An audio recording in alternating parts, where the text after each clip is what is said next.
Suono dei bonghi e le urla, Piazza dei Signori alle 3 di notte di sabato. Le immagini riprese da un residente dopo l'ennesima chiamata alle forze dell'ordine per chiedere un intervento. Al lato opposto della piazza le auto d'ordinanza sono ferme mentre la folla continua indisturbata a suonare in piena notte. I residenti raccontano così la loro nottata insonne. Nessuno è sceso dalle auto e dopo pochi minuti se ne sono andati senza intervenire. Pertanto noi siamo stati abbandonati a questa gazzarra rumorosissima tutta la notte fino alle 5 senza che nessuno intervenisse.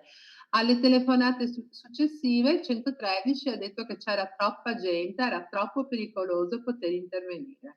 Esasperati e arrabbiati dalla mancanza di un intervento deciso, i residenti sono anche costretti a fare i conti al mattino con un tappeto di cocci di bottiglia, cassonetti colmi di sporcizia e la scalinata della Gran Guardia, lordati in alcuni casi anche dal vomito di chi ha bevuto troppo. Una situazione simile a quella segnalata più volte anche dai residenti del Portello. Per questo Paola Lincetto, sostenuta dai vicini di casa, ha scritto una lettera indirizzata al sindaco Giordani, al comandante dei vigili, al prefetto e al questore.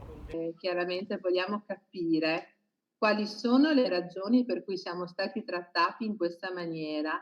In particolare vorrei dire alla dottoressa Fusiello e al dottor Grassi, che conosco e che continuano a dichiarare che Padova è una città sicura.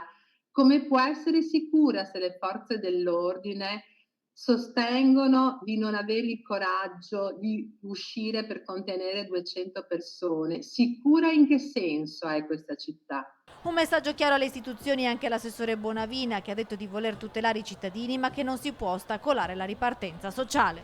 Presa sociale non viene di certo sostenuta da qualche decina di personaggi che stanno in piedi fino alle 5 della mattina a disturbare chi la mattina dopo va a lavorare e veramente contribuisce alla ripresa sociale.